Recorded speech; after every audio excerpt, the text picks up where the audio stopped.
karena ini penting ya. Saya teringat katanya peradaban itu dimulai dari kebangkitan ilmu. Tapi ketika orang itu sudah tidak peduli lagi dengan ilmu, ya jangan berharap peradaban itu akan berubah menjadi baik. Ternyata setelah saya lihat dalam Al-Quran itu memang perintah pertama itu tentang kebangkitan peradaban diawali dengan Iqra. Nah, jadi Iqra itu sebenarnya sinyal agar ada perubahan, ada kebangkitan. Indonesia ini ya akan susah untuk bangkit menjadi sebuah peradaban baru yang makmur ketika orang-orangnya juga susah untuk berubah cara berpikirnya. Karena Iqra itu adalah revolusi berpikir. Revolusi, nah istilah sekarang apa ya? Revolusi literasi gitu mungkin ya. Ya kita sendiri mungkin Bapak Ibu sebagai dosen itu kalau tidak diikuti dengan ilmu-ilmu yang berkembang, ternyata kita bisa saja kalah dengan mahasiswanya meskipun statusnya tidak berubah. Bapak dan Ibu yang berbahagia, kenapa ilmu saya katakan penting? Karena Rasulullah juga berpesan al-ilmu imamul amal wal amalu tabi'u. Jadi ilmu itu yang menuntun amal, amal itu hanya mengikuti. Maka pentingnya ilmu, termasuk nanti kita mencoba memahami konteks jihad itu seperti apa. Dan saya diberi Pak Sarilan tugas ini, ya bagaimana Muhammadiyah bisa berkembang sampai sekarang itu karena paradigma ilmunya betul di dalam memahami sebuah konsep. Apa? Ya jihad itu. Maka jihad itu ketika dipahami dengan benar, maka juga akan melahirkan amal-amal yang tepat. Nah ini. Meskipun kadang suatu saat Muhammadiyah juga dibully dengan organisasi banci. Kalau ada demo nggak pernah datang. Lah memangnya pekerjaannya demo. Nah kan gitu. Ya wis pekerjaannya demo, silakan demo. Kalau nanti orang Muhammadiyah semua demo, dokter-dokter, perawat semua demo, pasiennya mati. Nah ini. Baik Bapak dan Ibu yang berbahagia, kita santai mawon ya. Tadi sudah baca Quran. Ya, alhamdulillah. Semakin kita sanding Quran itu kan juga semakin memberikan. Saya teringat di Quran itu cemburunya itu melebihi yang lain. Jadi Quran itu kalau tidak pernah kita sentuh, tidak pernah kita baca, tidak pernah kita pelajari itu ya cepat hilang. Maka banyak orang yang sudah hafid Quran tapi tidak pernah murojaah itu ya hilang sendiri. Jangan hafal juz 30, tapi tidak pernah disentuh berapa bulan atau 1 tahun gitu aja nanti banyak yang sudah hilang. Makanya ngaji, tradisi ngaji di Muhammadiyah itu ya memang perlu dilestarikan. Baik, jihad menurut Muhammadiyah, ini kita mencoba belajar bersama ya, bukan berarti saya ini sudah. Nah ini, kita coba mendalami dari umum dulu, pemahaman tentang jihad secara umum dulu. Apakah sama antara jihad dengan qital? Kan Quran juga ada itu yang memberikan sinyal tentang perang. Tapi beberapa ulama mengatakan itu bagian dari jihad. Jihad apa? Jihad fisik. Nah makanya pengertian jihad ini memang dari kata jahada yujahidu jihadan. Dari akar katanya jahda. Ya, jahda atau juhd. Ini berarti apa? Bersungguh-sungguh. Jadi dengan kalau ada kegiatan ngaji gini memang tenanan kepengen teko itu sebenarnya jihad. Tapi ternyata tidak banyak juga yang tidak sungguh-sungguh kan gitu. Jadi kalau mahasiswa itu sungguh-sungguh untuk kuliah itu sebenarnya jihad. Nah, akhirnya apa? Kalau orang itu sudah menjadi nilai jihad, tentunya apa yang dia lakukan jika ternyata mendapatkan sesuatu yang tidak diinginkan, mungkin sampai mati dan seterusnya, yaitu akan bernilai seperti matinya orang yang berjihad di jalan Allah. Nah, ini makanya penting kita mencoba. Nah, kemudian apa? Mengerahkan kemampuan, berjuang, mencurahkan tenaga usaha secara maksimal. Nah, kalau Muhammadiyah ini berjuang untuk berdakwah dengan jihad dakwahnya itu kemudian membuat sebuah organisasi, maka kita juga memahami ini, mencurahkan tenaga usaha cara. Agar dakwah itu efektif dan efisien, maka harus ada cara. Nah, akhirnya apa? Ahmad Dahlan ini merenung berjuang kalau sendiri-sendiri nggak akan efektif. Berjuang harus bareng. Maka barengnya sekelompok manusia untuk mencapai sebuah tujuan itu ya organisasi. Maka dalam kaidah fikihnya itu kan di sana ditegaskan. Apa itu? Nah, di sana dikatakan jadi apa? Sesuatu akan menjadi sukses kalau harus didukung dengan sesuatu itu, maka sesuatu itu juga akan menjadi wajib. Nah, ini jadi misalkan sholat ya. Sholat itu kan wajib. Tapi syarat menutup aurat itu juga wajib. Maka mendirikan pabrik kain untuk dibuat apa baju itu jadi wajib, kan gitu. Nah, perintah dakwah itu kan wajib, maka berorganisasi itu menjadi wajib. Jadi kalau jenengan berkhidmat di Muhammadiyah, ya menjunjung tinggi sekaligus juga nguri-uri Muhammadiyah itu sebagai bentuk amal, nilainya tidak kalah dengan nilai kewajiban itu, maka berpahala kan gitu. Jadi pengertian jihad menurut bahasa itu mengerahkan seluruh kemampuan dan kesungguhan untuk mencapai tujuan tertentu. Kemudian setelah itu kita coba Muhammadiyah ini. Bagaimana Muhammadiyah memahami jihad itu? Nah, ternyata ya tidak jauh dari pengertian umum. Nah, usaha yang sungguh-sungguh dengan jiwa, pikiran, harta, tenaga, dan segala ikhtiar untuk memajukan kehidupan umat dan bangsa. Jadi ini tentunya yang harus kita sadari bersama. Jadi kesungguhan jenengan dalam mengelola sebuah amal usaha itu sebenarnya juga jihad. Meskipun yang namanya berjuang itu kan pasti ada hambatan. Coba kalau nanti kita lihat bagaimana kembali ke sejarah Muhammadiyah berdiri itu kan juga di dalamnya pun juga ada yang menentang juga umpamanya. Seperti siapa? Kiai Sujak pada saat mengusulkan untuk mendirikan rumah sakit kan juga diketawain oleh temannya kan gitu. Ya bisa saja misalkan Pak Sarilan beserta bapak-bapak ibu semua ini Pak Samsuri ingin mendirikan perguruan tinggi kemudian ada riak-riak kecil di dalam itu ya memang ya begitu. Ya itu. Tapi itu nanti Muhammadiyah akan memberi pelajaran yang luar biasa itu tentang bagaimana kita berjuang. Maka nanti akan saya sampaikan apa ya? Kiat-kiat sukses Muhammadiyah hingga sampai sekarang ini dari konteks jihadnya seperti apa. Maka jihad dalam konteks ini kan bisa kita lihat ini jihad Muhammadiyah itu. Jadi jiwa, ya hati kita sejauh mana, pikiran kita, ya, mungkin kita tidak akan henti-hentinya untuk piye carane ben untuk mahasiswa. Oke itu kan butuh pikiran banyak itu. Nggak mungkin dengan tiduran dapat mahasiswa banyak kan nggak mungkin. Ya ini, kemudian ini harta, tenaga, segala ikhtiar. Segala ikhtiar itu otomatis ya strategi-strategi yang akan kita buat supaya mendapatkan mahasiswa banyak itu kan termasuk bagian dari jihad kita. Nah, dasar dan pandangan Muhammadiyah tentang jihad ini ya ini. Semua diawali dengan Al-Quran, hadis nanti semua ada dasar-dasarnya.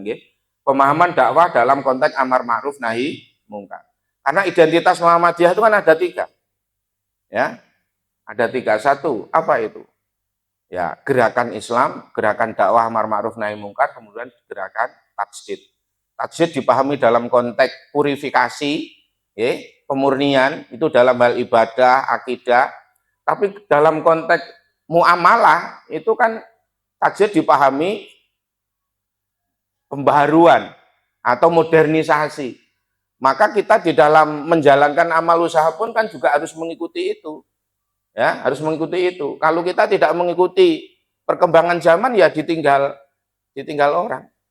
Nah, ini terasa sekali amal usaha yang di tingkat bawah itu SD, MI, SMP, MTS, SMA itu kalau mereka tidak berinovasi ya tentunya ternyata ya akan ditinggalkan. Bahkan kalau sudah mencapai puncak pun itu ternyata juga harus dibutuhkan orang-orang visioner, orang-orang yang memiliki inovasi yang tinggi. Kalau tidak juga akan menjadi membuat penurunan juga kan. Kalau sudah turun katanya dalam teori itu kan susah untuk bangkit. Nah, persoalannya adalah mempertahankan di tingkat puncak itu seperti apa. Nah, Muhammadiyah menekankan bahwa jihad itu harus dilakukan dengan ilmu dan hikmah. Nah, nanti makanya Ahmad Dahlan itu menerjemahkan ini dalam apa? Bentuk amal usaha itu, mendirikan lembaga pendidikan. Ya, jadi amal usaha pendidikan itu sebenarnya dalam rangka ini. Jadi Muhammadiyah itu sebagai organisasi yang berkemajuan itu memang ya tentunya harus diikuti dengan ilmu. Maka ini bisa kita rasakan. Membawa rahmat dan kemajuan. Kemudian menjaga kemanusiaan. Bukan menimbulkan kerusakan dan kekerasan. Maka demo-demo yang merusak itu ya, kalau Muhammadiyah nggak cocok juga. Terus bangun ngerkoso, berdiremu, kan itu kan ya, itu enggak memberikan pencerahan. Maka ilmu harus dibangun. Mulai dari KBTK sampai perguruan tinggi. Benar apa tidak Bapak bisa ngecek itu kan negara-negara maju itu ternyata juga para sarjana, profesor, doktornya itu ternyata juga jumlahnya lebih banyak. Jadi seperti Israel itu, Israel itu konon dalam statistik jumlah para doktor dan profesornya itu ternyata lebih banyak dibandingkan negara-negara yang lain. Jadi mungkin ya saya nggak tahu. Jadi kalau Umuka ini nanti akan cepat maju itu mungkin dokter dan profesornya dipercepat gitu mungkin Pak Sarilan. Jadi itu cepat gitu. Nyatanya itu lebih mudah, lebih pede ya kita itu kan gitu. Ternyata ketoknya orang itu berbeda Pak. Orang belajar sendirian dengan belajar yang memang melalui sebuah lembaga yang pola berpikirnya sudah diatur memang berbeda ternyata. Cara berpikirnya. Nah, kemudian ini Bapak dan Ibu. Jadi Muhammadiyah dalam menerjemahkan jihad itu ya tidak sembarangan. Semua itu kembali pada Al-Qur'an dan As-Sunnah. Di sini jihad berarti bersungguh-sungguh. Nah, ini di sini kan ada ini. Jadi kalau berjuanglah kamu di jalan Allah dengan sebenar-benarnya, dan telah memilih kamu tidak menjadikan kesulitan untukmu dalam agama. Meskipun kita bersungguh-sungguh, serius di dalam melakukan jihad ini, tapi Allah juga memberi kabar gembira kepada kita bahwa semua itu sebenarnya kita itu mampu kan gitu. Nah, ini kan kalau ini tidak menjadi kesulitan untukmu itu artinya apapun yang kita hadapi itu sebenarnya ada solusinya. Nah, jadi kalau toh mungkin kita saat ini menghadapi apa di Umuka, ya pasti ada solusi di balik. Dan memang saya teringat Muhammadiyah itu ketika dikritik jawablah dengan amal kan gitu. Ya tidak semua kritik itu harus ditanggapi, tapi ya tidak semua harus didiamkan. Nah, jadi artinya sangat-sangat dewasa di dalam melihat persoalan-persoalan ini. Jihad adalah bersungguh-sungguh di jalan Allah dalam segala kebaikan. Nah, kemudian ini juga jihad dengan harta. Maka kalau banyak Al-Qur'an enggak, jihadu fisabilillah bi amwalihim wa anfusihim. Ternyata kalau melihat ini urutannya di ayat itu apa? Amwal, harta. Kita membuat konsep yang luar biasa tentang Umuka ini, tapi orang nek duitnya jalan enggak? Maka ada itu juga orang Muhammadiyah itu ya teman dekat kita kadang-kadang Muhammad itu tidak ninggali apa-apa secara fisik katanya kan gitu. Tapi apakah konsep itu terus kita lihat begitu saja kan tidak? Iya memang Muhammad tidak meninggalkan secara fisik, tapi peradaban yang ditinggal Muhammad itu kan juga luar biasa. Nah kita itu kadang nggak paham itu, misalkan kenapa Muhammadiyah itu mendirikan amal usaha atau yang disebut aum ini. Namanya saja amal usaha Muhammadiyah itu ada satu amal, yang kedua usaha. Pemiliknya siapa? Muhammadiyah. Kalau amal itu bicara tentang apa?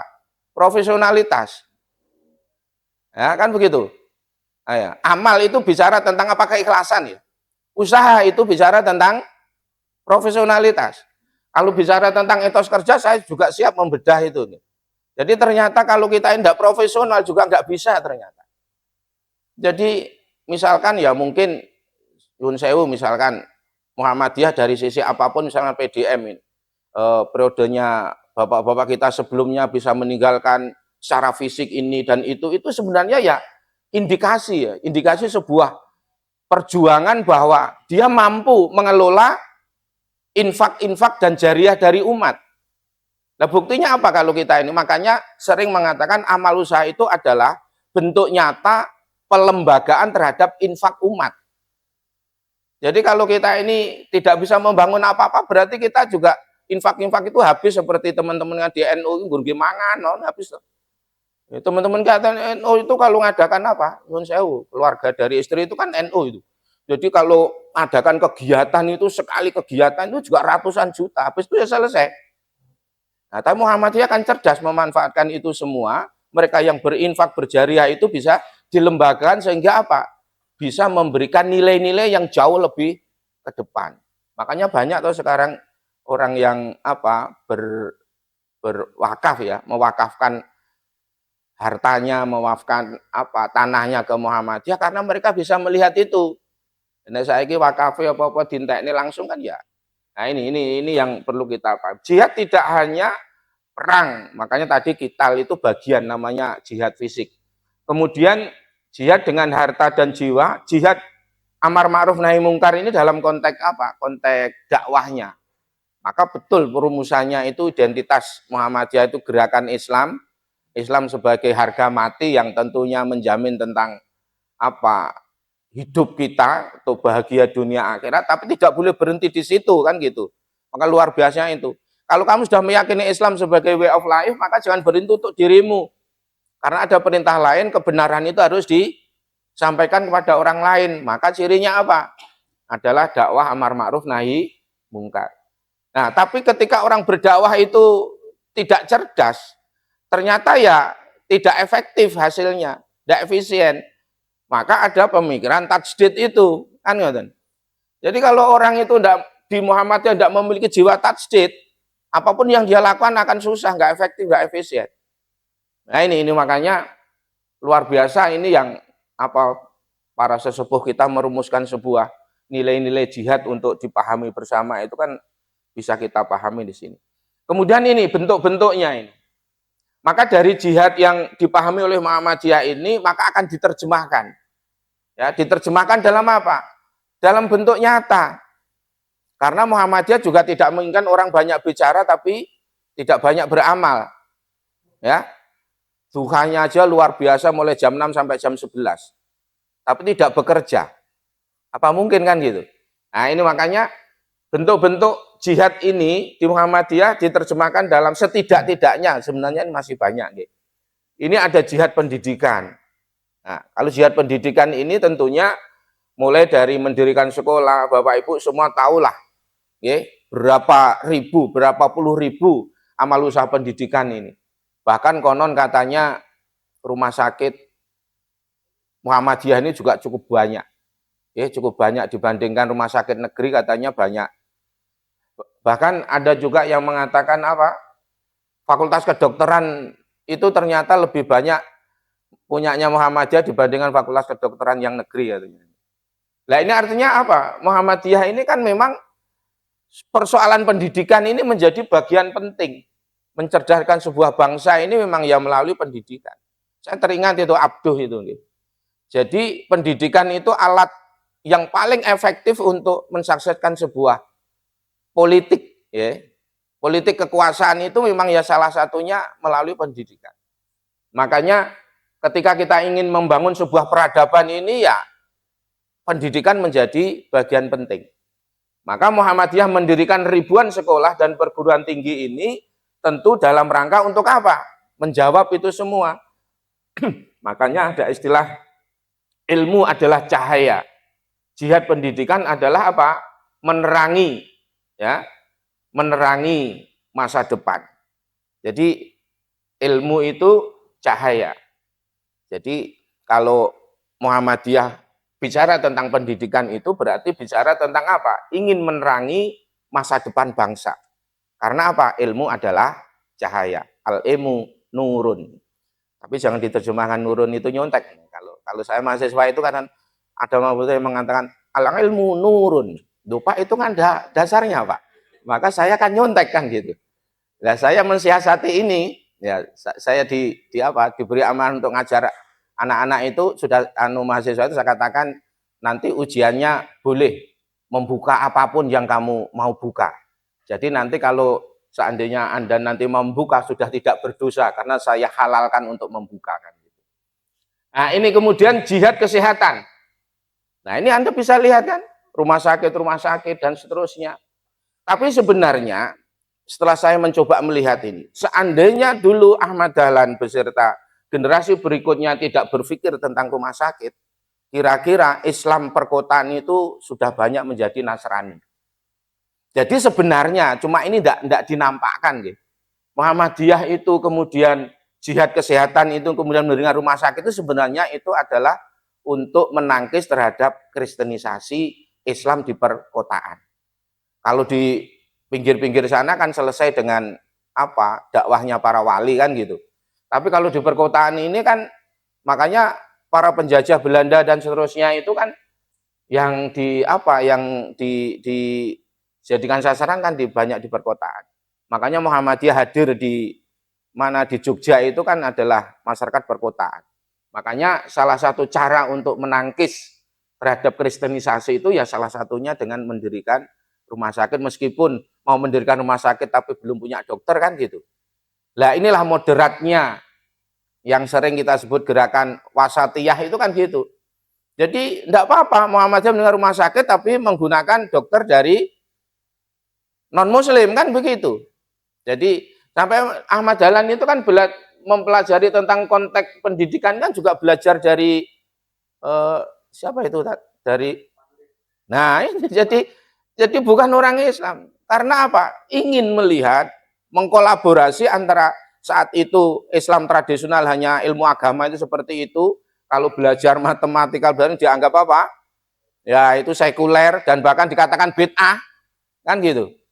Jadi saat itu Ahmad Dahlan membuat sekolah yang pakai bangku itu dianggap bid'ah itu. Nah ini makanya ternyata Muhammadiyah ini juga memerangi bid'ah, tapi Muhammadiyah sendiri juga dikatakan bid'ah. Susah juga kan? Jadi kita ini kan memerangi TBC itu. Tapi Muhammadiyah sendiri dalam praktek muamalahnya juga dikatakan bid'ah. Ya itulah asiknya orang itu kan gitu. Kemudian jihad sosial dan kemanusiaan. Nah ini Muhammadiyah melalui lazismu dan seterusnya itu kan sebenarnya jihad. Kemudian ada MDMC dan seterusnya. Ini adalah penerjemahan dari jihad sosial dan kemanusiaan. Jihad ekonomi misalnya ya. Nah sekarang kita bisa melihat membangun kemandirian umat, memperdayakan ekonomi. Sekarang sudah bermunculan ya, majelis-majelis ekonomi sekarang sudah mulai. Yang baru-baru ini membangun pabrik infus misalnya kan gitu. Kan rumah sakit banyak itu. Maka kenapa harus mengambil yang lain kalau kita bisa?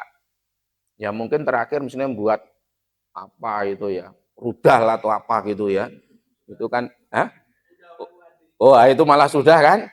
Jadi besok kalau Muhammadiyah itu mau diutik-utik sama Hercules tinggal rudalnya dipencet kan gitu ya.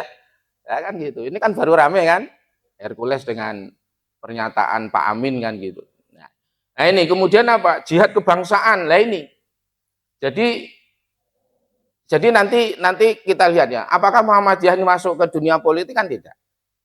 Tapi ya Muhammadiyah itu istilahnya itu nanti ada itu heks politik kan gitu. Jadi politik tingkat tinggi. Makanya meskipun Muhammadiyah secara langsung bukan organisasi politik, tapi kader-kader Muhammadiyah itu berada di dunia politik banyak kan gitu. Tapi nanti bagaimana etika politiknya nanti bisa kita lihat. Nah ini bagaimana Ahmad Dahlan memaknai jihad ini. Ahmad Dahlan memandang jihad bukan sekedar fisik, tetapi perjuangan sungguh-sungguh untuk menegakkan agama Allah melalui pendidikan, dakwah sosial, dan pemberdayaan umat. Nah ini.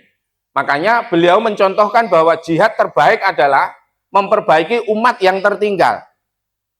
Mulai dari pola berpikirnya, ekonomi, dan sebagainya. Jadi ini jihad yang paling bagus ini.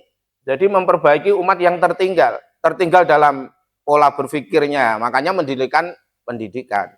Pendidikan itu kan dalam rangka mencerdaskan anak bangsa.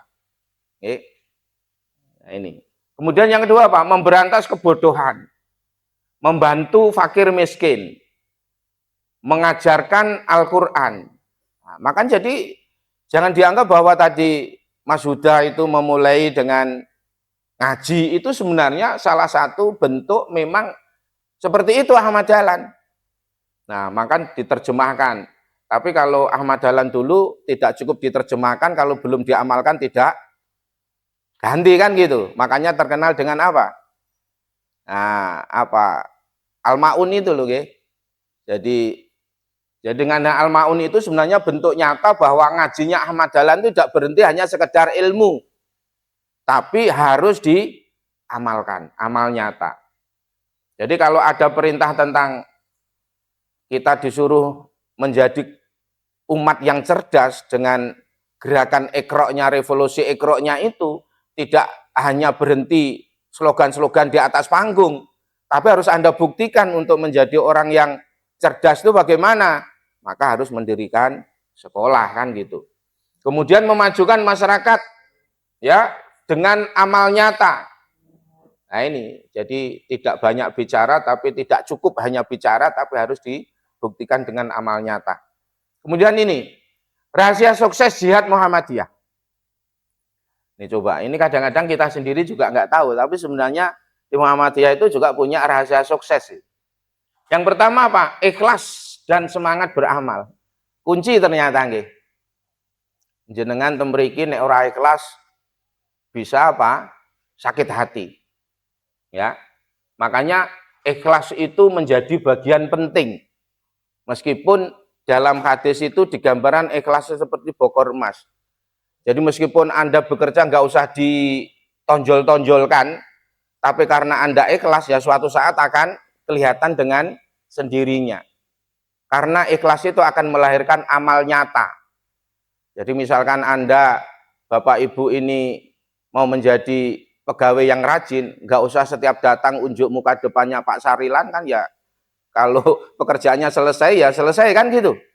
Nah ini makanya ikhlas itu penting. Nah ini juga termasuk rahasia ini ya.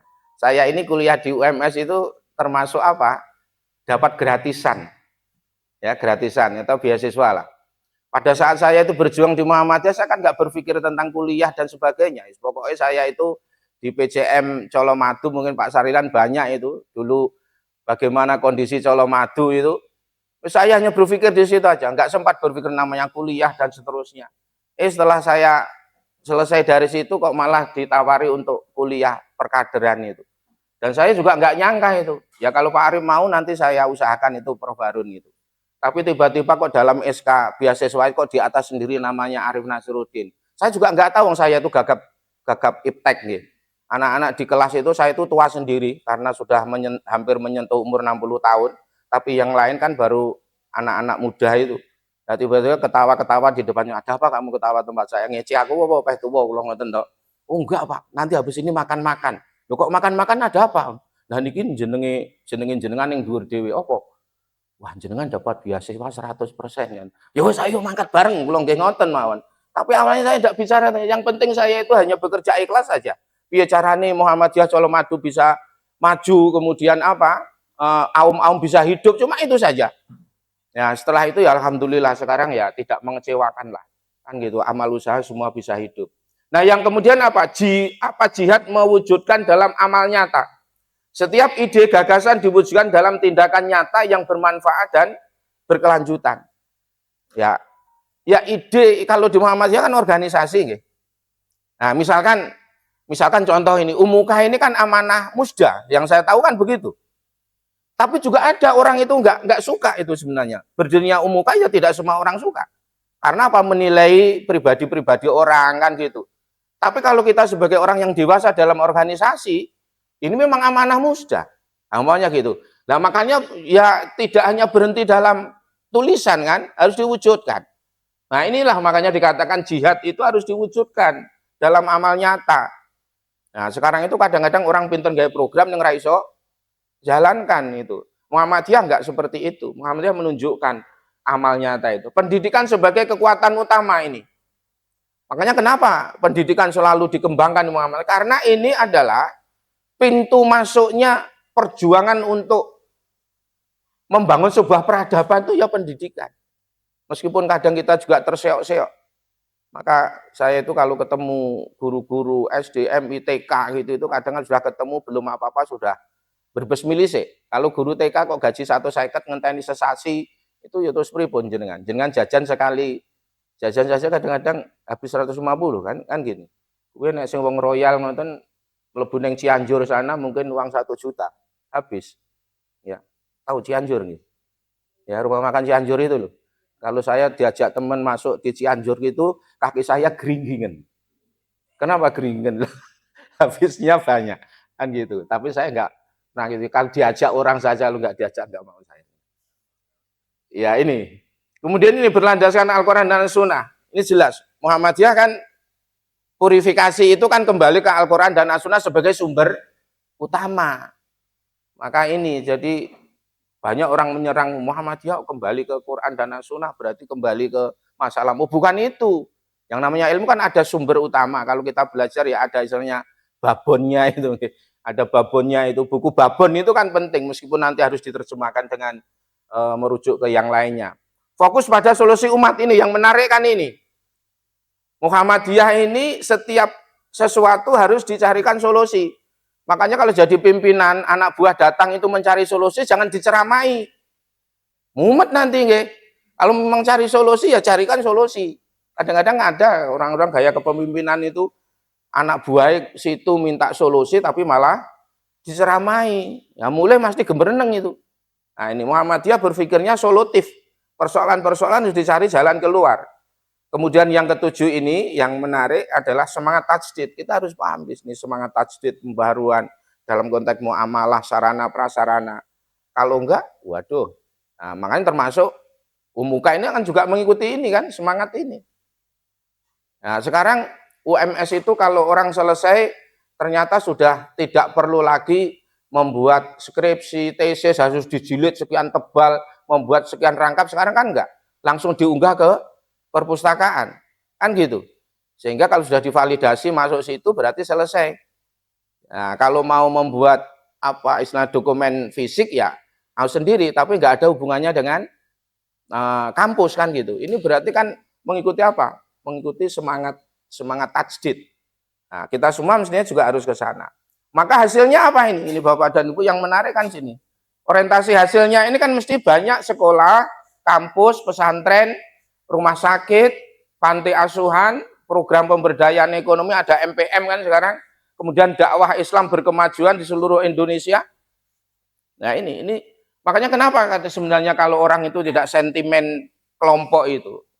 Teman-teman kita di Muhammadiyah itu kan ya kalau diberi amanah nyatanya ya lebih amanah lah dibandingkan dengan yang lainnya. Meskipun sosok ya jiwa-jiwa muda yang ngomong jek penake ngoten iku ya jek enek, tapi kan yang jelas dari sisi kinerja mereka akan jauh lebih bagus lah karena ini landasan keikhlasan dan semangat beramal ini menjadi kuat.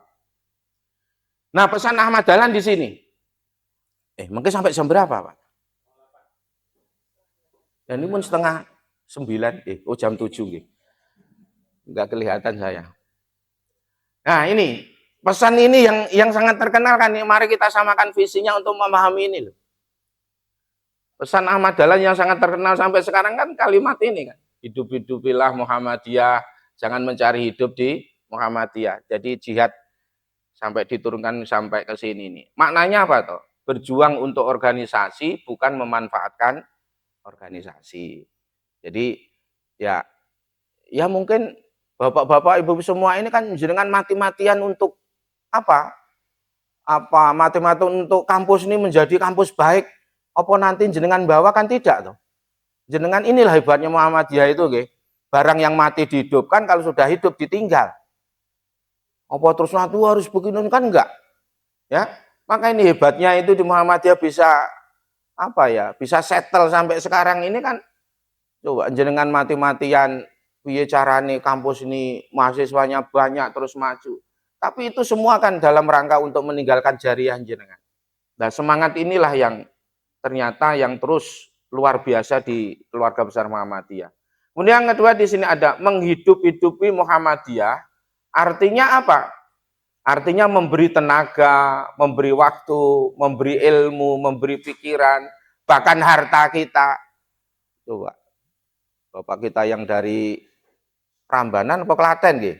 Setiap hari Pak Jarwo itu nggih, setiap hari naik apa? Kereta itu. Wah, kuwi nek dipikir ngoten ya ngentekne apa-apa lho kuwi.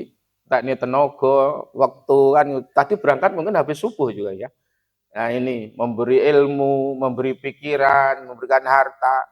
Ya harta jangan dinilai dengan uangnya ya. Ya yang lain lah. Semua itu dalam rangka untuk kemajuan umat. Jenengan juga sama. Mestine esuk-esuk ngene iki seneng omah penak, ndak kon ngaji barang itu kan ya. Itu mengces saja. Sedangkan mencari hidup di Muhammadiyah maksudnya apa? Nah, di Muhammadiyah jangan dijadikan organisasi hanya untuk mencari keuntungan pribadi. Tapi itu alamiah kok ya. Alamiah di Muhammadiyah ini memang niate ngono kuwi engko ya iso ilang dhewe kok. Jadi karena memang tidak akan mendapatkan itu. Kan gitu. Coba kalau memang niatnya ini hanya untuk keuntungan pribadi, ya meskipun ada lah orang seperti itu kan biasa ada. Tapi tidak semua orang mempunyai jiwa seperti ini kan enggak. Coba nyan penggali sais itu kan enggak gitu. Jadi kemudian apa? Ini bukannya semata-mata jabatan. Bagaimana untuk apa? Untuk kita mati-matian untuk mencari jabatan di Muhammadiyah, wong semua diatur. Jabatan misalkan dengan maksimal 2 periode. Nah, kan namanya kan begitu.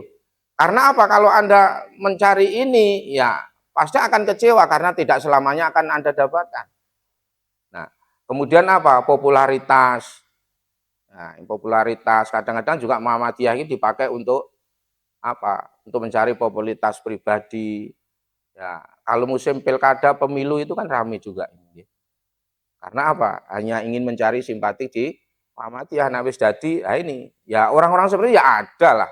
Tapi di dalam jiwa Muhammadiyah untuk kader-kadernya tidaklah demikian. Karena jika itu semua tidak dikembalikan kepada niat awal untuk keikhlasan mencari ridha Allah, ya tentunya pasti akan kecewa. Maka ketika kita mencari keuntungan di Muhammadiyah itu kalau tidak didapatkan kecewa. Karena memang bukan itu kan gitu. Nah ini.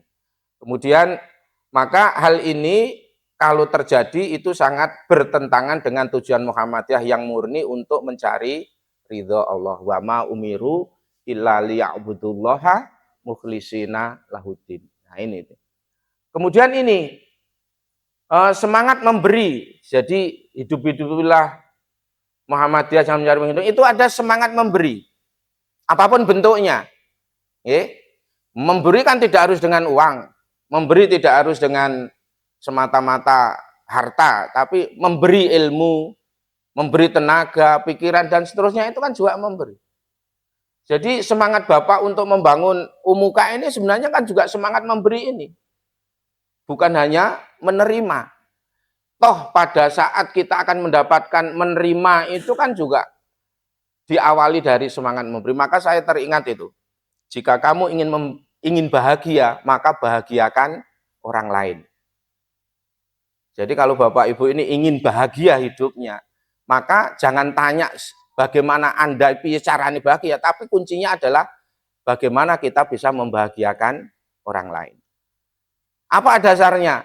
In aksantum liang fusikum. Jika kamu berbuat baik, maka sebenarnya kebaikan itu akan kembali pada dirimu sendiri.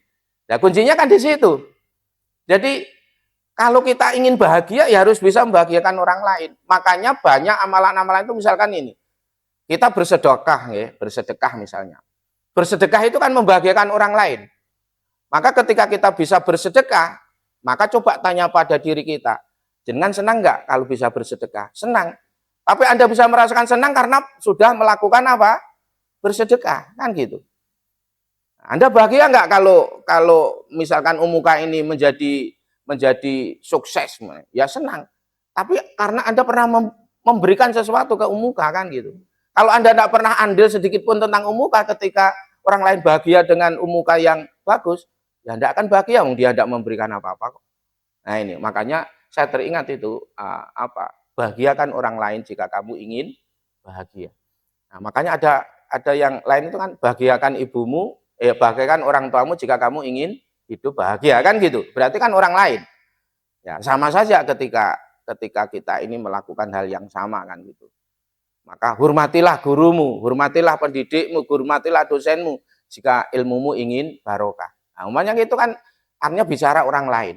Meskipun Allah menjamin kebaikan itu tidak akan mengurangi, termasuk harta. Mana kosot sodakotun min malik, tidak akan berkurang sedikit pun harta kita. Lah harta itu bisa dipahami, sedekah itu bisa ilmu kita dan seterusnya. Maka kita ini mengamalkan ilmu ke umuka umpamanya ya tidak akan mengurangi ilmu kita. Justru ilmu itu akan terus memberikan keberkahan terhadap ilmu yang kita miliki. Mula aja pelit-pelit nggih. Aja pelit-pelit. Saiki tok ning kabeh. Ilmune jenengan tok ning kabeh ning muka ini ben cepet kan gitu. Nah ini misalnya mengajar dengan ikhlas. Kiai-kiai dulu itu ngajar jadi metodologinya apa toh Bapak Ibu? Wong ngajar kiai-kiai itu kadang-kadang ngingeti santrine ora, tapi kok yo banyak santri-santrinya jadi manusia semua kan gitu. Nah ini, kemudian membantu kegiatan sosial, berdakwah, membantu sekolah, membantu masjid, melayani masyarakat. Jadi berjuanglah dengan niat ibadah dan pengabdian karena memberi untuk umat adalah jalan menuju ridho Allah. Ini yang menarik ini, yang kesimpulan yang bawah ini. Jadi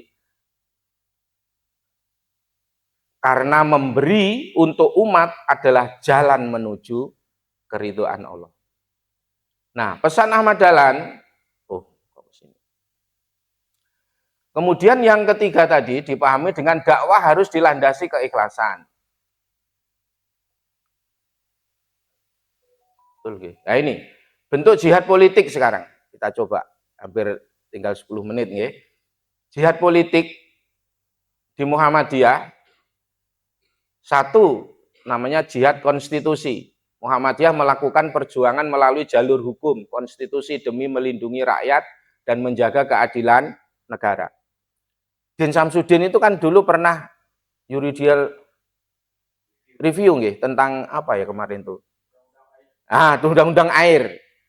Nah, meskipun tidak melalui politik, tapi Muhammadiyah melakukan supaya apa? Bangsa ini tidak tergelincir pada hal yang tidak baik kan gitu. Makanya menegakkan keadilan, melindungi rakyat, menjaga konstitusi.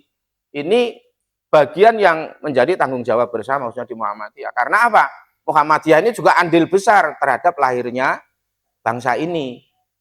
Jadi Muhammadiyah bisa ditinjau dari konteks historis kan bisa begitu. Ki Bagus Hadikusumo, Kasman Singodumejo dan masih banyak lagi tokoh-tokoh Muhammadiyah yang ikut andil melahirkan bangsa ini, maka ya harus bertanggung jawab. Nah ini ada judicial review undang-undang, contohnya ya di mahkamah, kemudian kritis terhadap kebijakan yang merugikan rakyat, kemudian advokasi hukum dan HAM. Makanya Muhammadiyah punya LBH-MU itu nggih. Nah, ini kan semua dalam melindungi itu semua. Nah, dulu kasus di Colomadu itu apa? Guru-guru TK, ada 11 TK di Colomadu di LSM itu bertahun-tahun dimintai uang dengan alasan ini dan itu, kalau enggak mau dilaporkan kejaksaan. Nah, kemudian Pak Salian sama Pak Samsuri memerintahkan siapa itu LBH-MU untuk turun sana. Sampai sekarang sudah tidak ada LSM, Pak. Nggak berani katanya. Katanya saya dengarnya bilang, wah ini salah apa? Dia bilang ngomong Pak LSM kumpul itu di Karanganyar ada tempat kumpulnya LSM itu. Lah saya dikasih tahu, wah ternyata kita salah sasaran gitu. Nah, itu jadi keliru kalau mau ke Muhammadiyah hanya seperti itu. Nah, kemudian ini kalau sudah Bapak dan Ibu, jihad konstitusi ini dikenal namanya jihad konstitusi. Jihad konstitusi adalah ikhtiar Muhammadiyah untuk mewujudkan negara yang berdasarkan hukum, konstitusi, dan nilai-nilai moral demi kemaslahatan rakyat dan kebutuhan bangsa. Ada kalimat ini, kemaslahatan. Jadi intinya di sana kita ini. Nah, kemudian ini, yang kedua apa? Menjadi mitra kritis pemerintah. Ya, meskipun kita diberi jabatan tapi tidak mengurangi kritis kita, kan gitu. Nah, banyak kan kader-kader Muhammadiyah yang juga jadi orang-orang kepercayaan pemerintah, menduduki jabatan. Nah ini, makanya meskipun dia diberiin tapi tetap kritis, ya, tetap kritis. Ini terakhir ini saya dengar Pak Busro apa ini menggugat MBG ini, umpamanya kan gitu, ya kan? Nah, padahal satu sisi ya menteri-menteri kita ada di sana. Nah, bukan berarti nanti setelah itu diem enggak, tapi ini kan masalah soal keadilan. Jadi tetap kritis terhadap pemerintah. Ya, tapi ketika yang diberi amanah juga tetap menjaga amanah itu. Maka Haidar Nasir mengatakan begini, ya, tidak anti negara, tidak menjadi benalu kekuasaan, tetapi menjadi mitra kritis yang dikenal dengan KKE itu, kritis, konstruktif, dan etis. Jadi ora sak-sake nggih, ora cocok karo pemerintah, ngisi nang mimbar ngendi misuh-misuh terus. Itu bukan karakter Muhammadiyah. Nggih.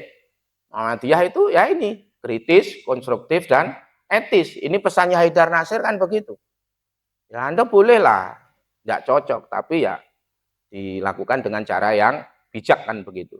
Maka mitra kritis itu dikenal dengan KKE ini, kritis, konstruktif, dan etis.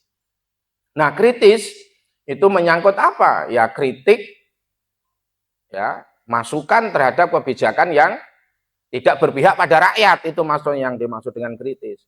Nah, konstruktif itu berarti memberi solusi alternatif. Orang guru nyalah nih, tok ketika lah saiki nek aku salah terus solusinya piye? Nah, Muhammadiyah harus mampu memberi ini, kan gitu. Etis berdasarkan nilai, ya, ya nilai kesopanan, nilai agama, kejujuran, keadilan, dan seterusnya. Makanya ini peran Muhammadiyah sebagai mitra kritis ini tentunya salah satu jihad politiknya. Nah, jihad sebagai dakwah, politik ini sebagai dakwah, ya, jangan dibalik. Makanya Muhammadiyah memandang bahwa politik itu dapat menjadi sarana perjuangan Islam apabila dijalankan dengan baik ini. Amanah, jujur, musyawarah, akhlak. Jujur, Pak. Jadi ketika kita ini ada yang terjun dunia politik, ya saya waktu di PJM itu juga banyak dibantu namanya Bu Laila itu, DPR RI itu. Saya kepingin apa? Kepingin kokamnya itu diseragami. Ya saya sampai dia, ya diseragami juga. 60 kokam itu dikasih, itu berapa puluh juta itu. Nah, misalkan begitu itu. Nah, artinya apa? Politik sebagai sarana dakwah. Karena kekuasaan itu sering Pak, siapa itu pesannya Pak Mukti itu. Jadi wong nek duwe kekuasaan itu ya tanda tangannya payu. Kalau saya tanda tangan sampai 1000 kali mungkin nggak ada manfaatnya. Tapi mungkin bupati atau presiden atau menteri sekali tanda tangan ya. Nah ini jadi penting bagi kita memandang seandainya ada oknum-oknum politisi yang tidak baik, itu jangan dikatakan terus digebrah-gebrah bahwa politik itu tidak baik, karena kita memang berada dalam pemerintahan yang memang melalui jalur politik. Politik yang berlandaskan nilai Islam adalah bagian dari dakwah amar ma'ruf nahi mungkar, mewujudkan masyarakat yang adil dan beradab. Jadi politik sebagai dakwah dijalankan melalui ini, partisipasi kebangsaan, menegakkan keadilan, melawan korupsi dan kezaliman, membangun dialog dan kerjasama, menjaga moral dan konstitusi. Karena itu kader Muhammadiyah masuk ke dunia politik, tetapi Muhammadiyah sebagai organisasi tetap tidak menjadi partai politik. Maka diaspora kader itu juga menjadi penting. Kader bangsa, kader umat, kader Muhammadiyah atau kader persyarikatan. Jadi diaspora kader itu ya mestinya harus bisa kita buktikan. Sikap Muhammadiyah terhadap negara, nah ini yang sering kita mestinya harus paham. Ini yang terkenal dengan ini, nggih. Jadi sikap Muhammadiyah terhadap negara itu apa? Konsep yang terkenal adalah Darul Ahdi Wasyahadah. Nah ini. Jadi Darul Ahdi Wasyahadah, negara perjanjian dan kesaksian. Memang ini dulu berdasarkan kesepakatan bersama, nggih. Indonesia adalah negara perjanjian kesaksian, hasil kesepakatan. Sampai-sampai kita suruh ngalah menghilangkan apa itu? Menjalankan syariat menurut agamanya itu kan mengalah karena ada desakan dari agama yang lain. Nah, jihad dilakukan dengan memajukan apa? Pendidikan, ya, kemudian hukum, ekonomi, kesehatan, politik. Nah, Muhammadiyah berkomitmen membangun Indonesia yang berkemajuan, berkeadaban, adil, dan bermartabat dalam bingkai Pancasila sebagai bangsa. Pun rampung. nggih pas 7:30. Nggih, enggak usah tanya, entek jame. Ya kan gitu, penak ngisi itu kalau pas jame ora enek pertanyaan. Tanya engko tekok dhewe. Itu saja, matur nuwun, mohon maaf bila ada kesalahannya, nggih. Nasrul minallah wa basyiril mukminin. Billahi taufiq wal hidayah. Assalamualaikum warahmatullahi wabarakatuh.